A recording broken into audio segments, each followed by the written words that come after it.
We've got a whole bunch of stuff to go through here. Yeah, we do. Articles, even some Reddit threads from guys who've actually found some success doing this. Absolutely. So I'm like that whole just put yourself out there thing. Totally. That doesn't always work. Especially when you're wired for those deeper connections. Yeah, exactly. And one of the sources actually was a psychology professor. Oh, wow. And he highlighted this fascinating concept called similarity attraction. Similarity attraction. Yeah, and basically we are naturally drawn to people who share our interests and our values and even our personality traits. Yeah. Okay. So for introverts who thrive on those deeper connections, finding common ground is even more crucial. That makes total sense. Yeah. So instead of just hitting up like random bars or events or whatever, it seems like all these sources are kind of pointing us towards places where you're more likely to find some of those shared interests. Think about it this way. Okay. Would you feel more comfortable striking up a conversation at a crowded club or while browsing the sci-fi fantasy section at a bookstore? For me, definitely the bookstore. Like, hands down. Yeah. I'm way more likely to chat with somebody if we're both like geeking out over the same author or series or something. Absolutely. And several sources highlighted bookstores and libraries and even museums and art galleries as great spots. Okay. They naturally foster a more introspective and thoughtful vibe. Right. Which can be a lot less overwhelming than a packed bar or club. Totally. Okay, so I'm picturing myself at this cozy bookstore, right? Maybe in the philosophy section. Nice. Why not get deep, right? But how do I actually make that first move? Okay. Like, one of the sources mentioned Mel Robbins' 5-second rule. Oh, yeah. And I gotta admit, that one kind of intrigued me. It's a simple but powerful technique. Okay. Basically, when you see someone that you would like to talk to, you count down from 5 and then take action. Okay. Don't give yourself time to overthink it. Okay, so just go ahead. 5, 4, 3, 2, 1, go. Boom. But that's interesting, though. Cause another source. Yeah. It was a dating coach who specializes in working with introverts. Okay. He actually cautioned against forcing interactions. Okay. He was really emphasizing the importance of creating that sense of ease and comfort first. That's a really good point. Yeah. The 5-second rule can be effective for overcoming initial hesitation. Right. But it's also important to be mindful of your own energy levels and social confidence. I can see that. Yeah. You don't want to come across as desperate or overly eager. Yeah, you got to find that balance. Totally. So maybe I'm spanning the shelves. Yeah. See if anybody catches my eye. Right. If I feel a genuine spark, then I'll try the countdown. Exactly. Trust your intuition. Okay. And remember, observation is a superpower for introverts. Oh, yeah. You can use that to your advantage. Okay. Pay attention to what people are reading. Right. Look for subtle cues. That might spark a conversation. Like if someone's wearing a band t-shirt. Exactly. Of a band I love. Yeah. That's an instant conversation starter. Absolutely. And one Reddit user even suggested paying attention to the books people are carrying. Oh. He said he once struck up a conversation with a woman who had a copy of his favorite novel. Wow. And they ended up dating for months. No way. Yeah. That's amazing. It's a true story. See, this is why I love these deep dives. You uncover these little nuggets of wisdom. Totally. But bookstores and museums aren't the only options, right? No, they're not. Some of these sources are suggesting we think outside the box a little bit. Yes. One article specifically recommended volunteering or joining classes or workshops that align with your passions. Oh, I like that. So think about it. Yeah. If you're passionate about animal welfare, volunteering at a shelter not only lets you give back, but it also surrounds you with like-minded people. And if you're into photography, you could join a workshop and connect with somebody who shares your artistic eye. It's brilliant because the shared activity provides a natural foundation for conversation. You're already connected by this common interest. Right. So the pressure to make small talk is significantly reduced. That takes us back to what you were saying earlier about similarity attraction. Similarity attraction. Yeah. Like you're setting yourself up for success by putting yourself in those environments where you're more likely to find those people. Yeah, and that brings us to another recurring theme in these sources. Yeah. The importance of leveraging your existing social circle. Ah, yes. The good old let your friends know you're open to meeting someone advice. Right. I've always been a little hesitant about that one. I understand it can feel a bit awkward. Yeah. Or like you're putting pressure on your friends to play matchmaker. Exactly. But it doesn't have to be that way. Okay, so how do you suggest approaching it? Okay. One source was mentioning casually mentioning it at a party or a gathering, which I guess feels less forced. Exactly. Instead of making it a big announcement, you can simply weave it into conversation. Okay. For example, if your friends are talking about their weekend plans, you could say something like, I'm thinking of checking out that new art exhibit. Yeah. If anyone knows any single art enthusiasts, feel free to send them my way. That's good. I like that. Yeah. It's lighthearted, but it puts it out there. Exactly. You never know. Your friends might surprise you. They might. They might have somebody in mind who they think would be a perfect match. Exactly. And even if they don't have a specific person, they might invite you to events or gatherings where you're likely to meet new people. Exactly. And as we've already established, having that familiar face in a new environment, it can make all the difference. Can make a huge difference. Huge. It's like having a built-in support system. Exactly. Which can be a game changer for introverts who might be a little overwhelmed in those big social settings. Yeah. Okay, so we've covered some great starting points. We have. Embracing shared interests. Yes. Leveraging your network. Even a few tactical tips for making that first move. Yeah. But what about actually keeping the conversation going once you've broken the ice? Right. That's where I tend to get stuck. That's a common challenge. Yeah. And the sources had some really insightful advice on that front. Okay. One expert, a communication specialist, highlighted the power of active listening. Oh yeah, we're great at listening. Yes, you are. But how do you translate that into a smooth and engaging conversation? So instead of trying to dominate the conversation or impress someone with your knowledge, focus on truly understanding the other person. So less about rattling off facts or trying to be witty, and more about showing genuine interest in what they have to say. And this ties back to that giver's mindset that one of the articles emphasized. Instead of approaching interactions with the goal of getting a date or a phone number, focus on creating a genuine connection. That makes a lot of sense. Yeah. If you're genuinely interested in getting to know someone, the conversation's going to flow more naturally. Absolutely. So what are some practical ways to show that you're listening and engaged? One technique the communication specialist suggested is called reflective listening. Reflective listening. It involves paraphrasing or summarizing what the other person has said to show that you're paying attention. Got it. And understanding their perspective. So if somebody's telling me about their passion for hiking, I could say something like, it sounds like you really find a sense of peace and connection with nature when you're out on the trails. It shows that you're not just hearing their words, but actually processing and reflecting on their meaning. And for someone who values deeper connections, that can be incredibly powerful. Okay, I'm getting this active listening, reflective listening, giver's mindset. Exactly. It's all about shifting the focus from what can I get out of this to how can I create a meaningful interaction with this person. And another source, a relationship therapist, offered a really interesting perspective on this. Okay. She said one of the biggest mistakes introverts make in dating is trying to be someone they're not.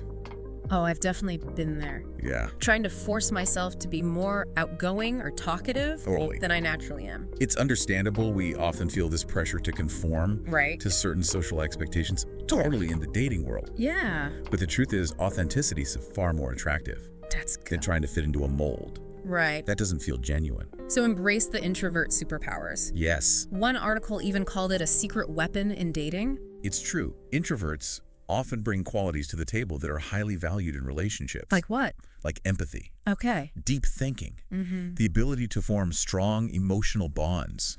That's so reassuring to hear. It's like we've been given this gift. You have. And it's time to start owning it. Exactly. And that leads me to a really important point that several sources touched on. Yeah. The importance of self-care. Self-care? Dating can be emotionally draining. Oh, yeah. Especially for introverts who need time to recharge. Totally. After social interaction. Tell me about it. Right. I can handle a few social events in a row. Yeah. But then I definitely need some solo time. Absolutely. To decompress. It's essential to honor those needs. Yeah. Don't feel pressured to constantly put yourself out there. Right.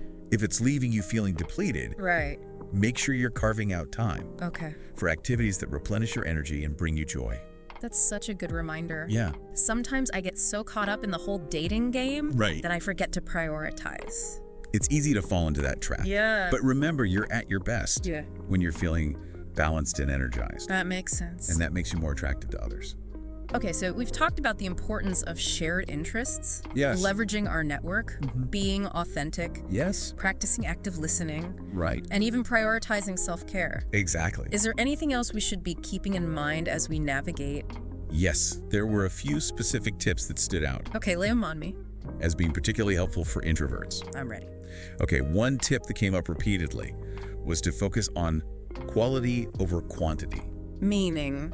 Instead of trying to go on as many dates as possible, Yeah. focus on creating meaningful connections, Right. even if that means going on fewer dates overall. So it's better to have one amazing conversation Yes. with someone who really gets you Exactly. than 5 lukewarm dates with people you don't really connect with. And this ties back to everything we've been talking about. Yeah. Shared interests, active listening, authenticity. Yeah.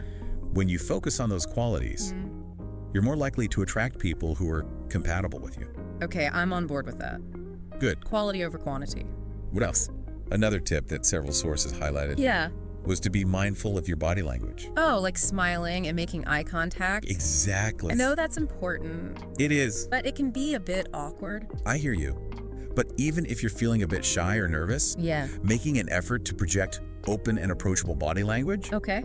can make a big difference. So even if I'm not the most outgoing person in the room, Yes. I can still signal that I'm open to connecting. Exactly. Smiling, making eye contact, Okay. maintaining an open posture. Right. These are all subtle cues Gotcha. that can make you more approachable and inviting. And it's not about faking it. No, It's about putting your best foot forward. precisely, it's about showing the world that you're confident, Right. approachable, and open to connection. Okay, body language check. What other gems? What other gems did they have for us? One that I found particularly insightful Okay. was to focus on building rapport Okay. before asking for a date. Interesting. So don't just jump right in with, Right. hey, want to grab coffee sometime? Gotcha. Instead, focus on establishing a connection first. Right. Engage in conversation. Okay. Find common ground. Show genuine interest. And then if the conversation is flowing Exactly. and there seems to be a spark, Yes. it feels more natural to suggest Right. taking things offline. It's not about playing games Right. or manipulating the situation. Yeah. It's about respecting Right. the natural progression of getting to know someone. Okay, that makes sense. Yeah, Build rapport, then see where things go. exactly. Any other advice? One last tip that I thought was particularly relevant for introverts. Okay. Don't be afraid to initiate contact, Okay. but do it in a way Yeah. that feels authentic to you. So we don't have to be the ones making the first move all the time, Right. but we shouldn't shy away from it either. Exactly. And it doesn't have to be a grand gesture. Okay. It could be as simple as Yeah. sending a follow-up message Yeah. after a conversation Right. or suggesting grabbing coffee sometime. That feels manageable. Good. It's about taking initiative, Yes, but on our own terms.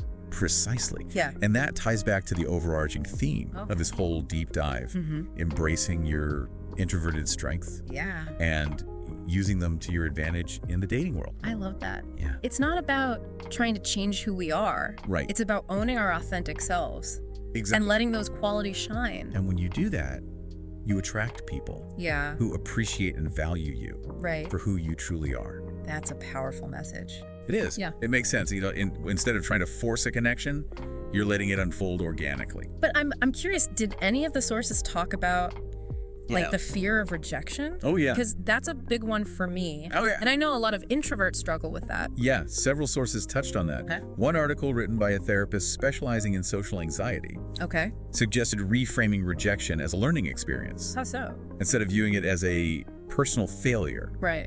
try to see it as an opportunity to learn more about yourself Okay. and what you're looking for in a partner. So each interaction, Yeah, even if it doesn't lead to a date, Right. it's valuable data. exactly. And it helps you refine your approach Yeah. and get closer to finding someone who's truly compatible with you. That's a great way to look at it. Yeah, It takes the pressure off absolutely. and makes the whole process feel less intimidating. Another source, a dating coach, Okay. shared a really helpful analogy. He compared dating to a game of darts. Okay. I'm intrigued. He said that not every dart you throw is going to hit the bullseye, Right. but the more you practice, Yeah. the better your aim becomes, and the more likely you are to hit your target. So it's not about being perfect. Exactly. It's about being persistent. Right. And learning from each experience. Exactly. And each miss is just another opportunity Right. to adjust your aim and get closer to hitting the bullseye. I like that. Yeah, It's a much more forgiving way to think about dating, it is. especially for those of us who tend to overthink things. Absolutely. And it ties back to what we were discussing earlier about self-compassion. Right.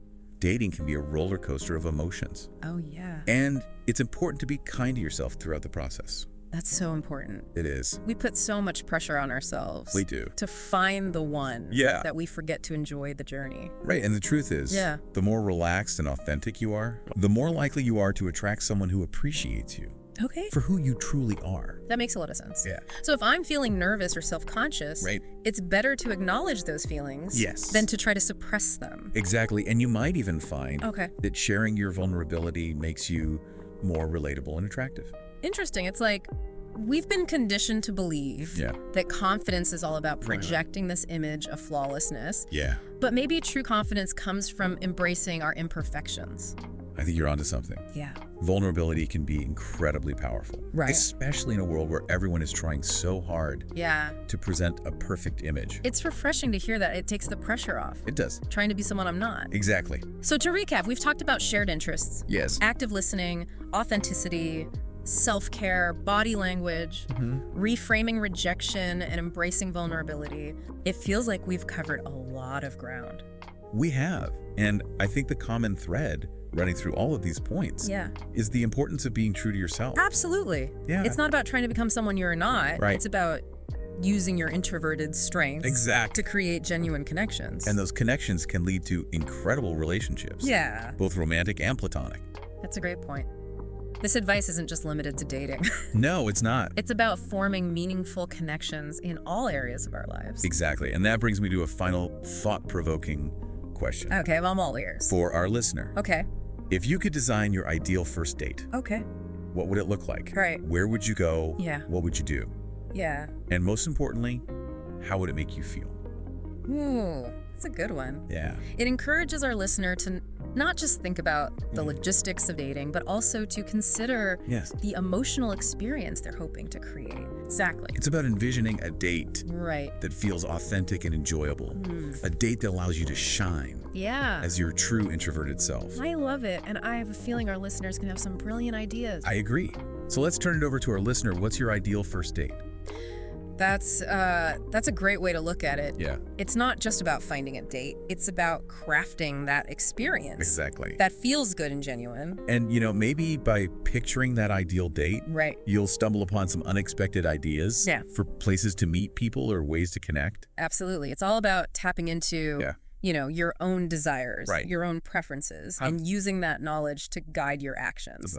So as we wrap up this deep dive, I think the biggest takeaway for me is this idea that introversion is not a limitation. Right. It's a strength. It is. We've got all these incredible qualities: empathy, deep thinking, the ability to form these strong connections, and it's about time we started owning those. I completely agree. And what's been so encouraging is seeing how many of these sources, from dating coaches to psychologists to everyday guys on Reddit, they're celebrating introversion and offering this practical advice for navigating the dating world authentically. It's like a whole new perspective on dating. Yeah. That feels empowering and encouraging rather than intimidating. Yeah. And I think that's a powerful message to leave our listener with. I agree. You don't have to change who you are to find love. No. In fact, embracing those introverted qualities might be the key to attracting someone who truly appreciates you for you. Exactly. So to our listener out there, remember, you are awesome just the way you are. You are. Embrace your strengths. Be patient with yourself, and trust that the right connections will emerge. They will. When the time is right. Absolutely. And remember, dating is a journey, not a destination. That's right. Enjoy the process, learn from your experiences, and never lose sight of your own worth. That's so important. All right, folks, that wraps up our deep dive into meeting women as an introvert. It does. We've covered so much today, from understanding your strengths to practical tips for connecting authentically. We have. And most importantly, we've learned that dating as an introvert can be a fulfilling and enjoyable experience. It can be. So go out there, be yourself, and trust the journey. You got this.